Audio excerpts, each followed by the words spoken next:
Hello and welcome to SPM IAS Academy.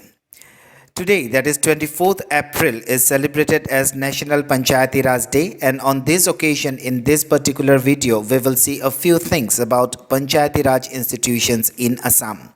Mahatma Gandhi said that the future of India lies in its villages, and on the basis of this Gandhian principle, Article 40 was added to the constitution in part 4, that is under DPSP. This article says that the state shall take steps to organize village panchayats and endow them with such powers and authority as may be necessary to enable them to function as units of self-government. Now, Assam was one of the pioneer states in India to enact Panchayati Act and establish Panchayati Raj in the state when the Assam Rural Panchayat Act 1948 was passed. Now, this act provided for a two-tier Panchayati Raj institution in Assam. But this act was again replaced by Assam Panchayat Act 1959, which introduced a three-tier system. এই এখন আকৌ ৰিপ্লেস কৰা হয় with Assam Panchayati Raj act 1972 ইয়াতে আকৌ এটা two tier system introduce কৰা হয় again a three tier system was brought with Assam Panchayati Raj act 1986 এইদৰে সময়ে সময়ে with different acts Panchayati Raj system was introduced in Assam. But then, with 73rd Constitution Amendment Act, the Panchayati Raj institutions were given the constitutional status. Now, this act was passed in 1992, but the act came into force on 24th April 1993. And from 2010, this 24th April is being celebrated as National Panchayati Raj Day. It added Part 9 and Schedule 11 to the Constitution. Now, এই যে 73rd Constitution Amendment Act খন আছে ইয়াতে দুই প্ৰকাৰৰ provision আছে তাৰে কিছুমান হৈছে কম্পালসৰি প্ৰভিজন আৰু কিছুমান হৈছে ভলান্টাৰী provision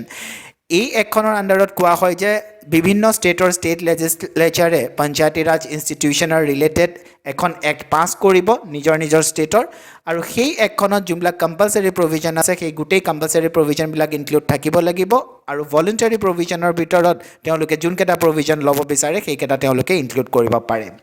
Accordingly, the Assam Legislative Assembly passed the Assam Panchayat Act 1994. This act received assent of the governor on 22nd April 1994. Remember, this act is not applicable to the 6th schedule areas of Assam. এতিয়া যোনকেইটা compulsory provision আছিলে 73rd Amendment 1992 তাৰে এটা provision হ'ল যে three tier system establish কৰিব লাগিব. Accordingly, অসমতো এই থ্ৰী টিয়াৰ সিস্টেম ফলো কৰা হয়. Panchayati Raj system was established at district level আৰু district levelত যোনটো আছে এটো আমি কওঁ জিলা পৰিষদ বুলি. Intermediate levelত we have Anchalik Panchayat আৰু village levelত we have Gaon Panchayat. As of now, we have 21 Zila Parishad, 185 Anchalik Panchayat and 2201 Gaon Panchayat. এখন গাঁও পঞ্চায়তৰ আন্ডাৰৰ যোনটো টেৰিটৰি আছে তাতে যিমান ৰেজিষ্টাৰ্ড ভোটাৰ্ছ আছে সেই সবকে লৈ পেলাই গঠিত হয় গাঁও সভা. নাও গাঁও সভা shall meet from time to time আৰু মেক্সিমাম গেপ দুখন মিটিঙৰ মাজত যোনটো গেপ হ'ব পাৰে মেক্সিমাম ডেট ইজ 3 মান্থছ আৰু গাঁও সভাৰ মিটিং অনুষ্ঠিত কৰিবৰ কাৰণে যোনটো কোৰাম বা মিনিমাম এটেণ্ডেন্স দৰকাৰ সেইটো হৈছে 1/10 of the total members or 100 whichever is less. গাঁও পঞ্চায়তত 10 জন মেম্বাৰ থাকিব যাক ডাইৰেক্টলি ইলেক্ট কৰা হ'ব. সো গাঁও সভাৰ মেম্বাৰবিলাকে 10 জন মেম্বাৰক ডাইৰেক্টলি ইলেক্ট কৰিব টু গাঁও panchayat. The territory under this particular গাঁও panchayat will be divided into 10 constituencies আৰু গোটেই কনষ্টিটুৱেন্সিৰ পৰা এজন মেম্বাৰক ডাইৰেক্টলি ইলেক্ট কৰি গাঁও পঞ্চায়তলৈ নিৰ্বাচিত কৰা হ'ব. President will also be elected directly. যেতিয়া ইলেকশনটো হৈ যাব তেতিয়া deputy commissioner will call a meeting আৰু সেই মিটিংখনতে তেওঁলোকৰ মাজৰ পৰা সেই ইলেক্টেড মেম্বাৰৰ মাজৰ পৰা এজন ভাইস প্ৰেসিডেন্ট নিৰ্বাচন কৰি উলোৱা হ'ব. এই যোনটো election it is conducted by the state election commission. ইয়াৰ যোনটো টাৰ্ম আছে গাঁও পঞ্চায়তৰ date is 5 years, meeting at least once in 2 months আৰু যোনটো quorum date is 1/3 of the total members. When it comes to reservation, SC/ST কাৰণে proportional representationৰ ব্যৱস্থা কৰা হৈছে অৰ্থাৎ সেই গাঁও পঞ্চায়তৰ আন্ডাৰৰ এৰিয়া যিমান পাৰ্সেন্ট SC/ST পপুলেশ্যন আছে সিমান পাৰ্সেন্ট সিটস ৰিজাৰ্ভ কৰা হ'ব গাঁও panchayat. And when it comes to reservation for women, original actত কোৱা আছিল যে not less than 1/3 seats will be reserved for women, but Assam government has declared 50% reservation for women in all the 3 levels of Gaon Panchayat or Panchayati Raj institutions in Assam. President বা vice প্ৰেসিডেন্টক যদি remove কৰিবলগীয়া হয় কেতিয়াবা গাঁও পঞ্চায়তৰ পৰা তেতিয়া no confidence motion has to be passed by 2/3 majority গাঁও পঞ্চায়তৰ আণ্ডাৰত তিনিখন ষ্টেণ্ডিং কমিটি আছে আৰু এখন কমিটিত মিনিমাম 3জন আৰু মেক্সিমাম 4জন মেম্বাৰ থাকিব পাৰে এই তিনিটা ষ্টেণ্ডিং কমিটি হৈছে development committee social justice committee and social welfare committee গাঁও পঞ্চায়তৰ যোনজন প্ৰেসিডেন্ট থাকিব he will be the ex officio member and chairman of all the 3 committees গাঁও পঞ্চায়ত প্ৰত্যেক গাঁও পঞ্চায়তৰ এটা গাঁও পঞ্চায়ত ফাণ্ড থাকিব নাও দিছ গাঁও পঞ্চায়ত ফাণ্ডত যোনটো পইচা আহিব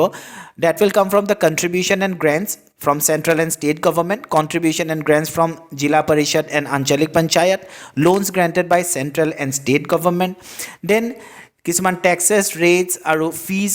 হ'ব পাৰে যোনটো গাঁও পঞ্চায়তে ইম্প'জ কৰিব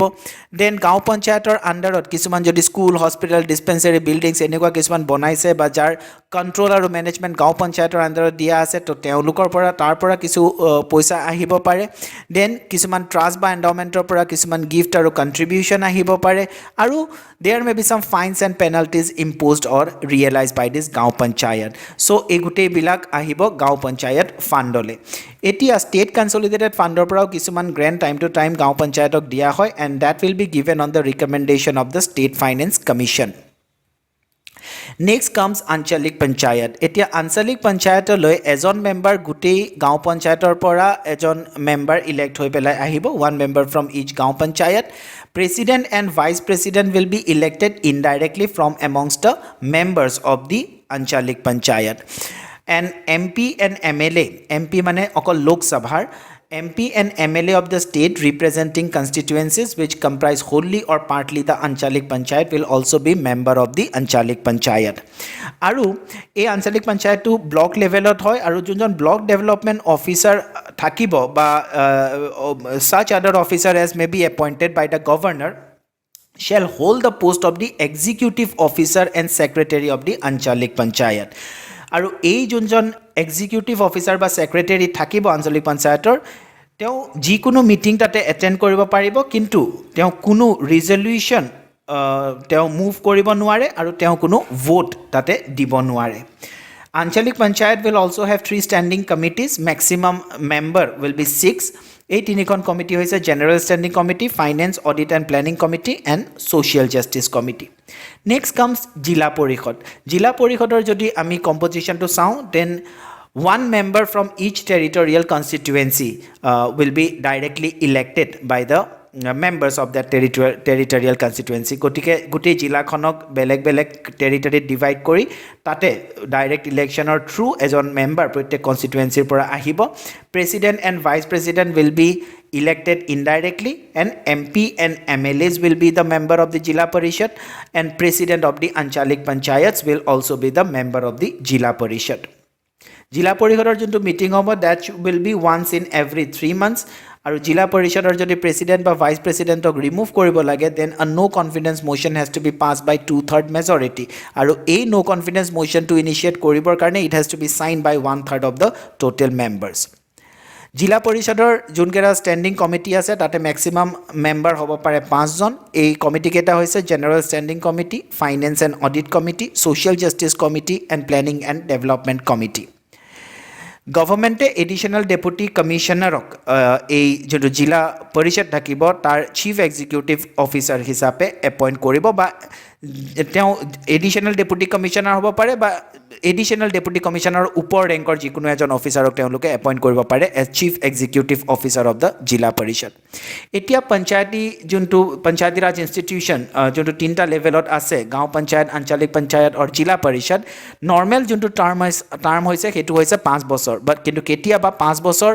complete হোৱাৰ আগতেও this panchayat can be dissolved now let us see the provisions related to the dissolution of the panchayat যেতিয়া গভৰ্ণমেণ্টৰ লাগিব যে যিকোনো এটা পঞ্চায়ত it may be গাঁও পঞ্চায়ত আঞ্চলিক পঞ্চায়ত or জিলা পৰিষদ they have exceeded or abused its power বা তেওঁলোকে নিজৰ ডিউটি পাৰফৰ্ম কৰা নাই ঠিকমতে ৰাইট তেনেকুৱা ক্ষেত্ৰত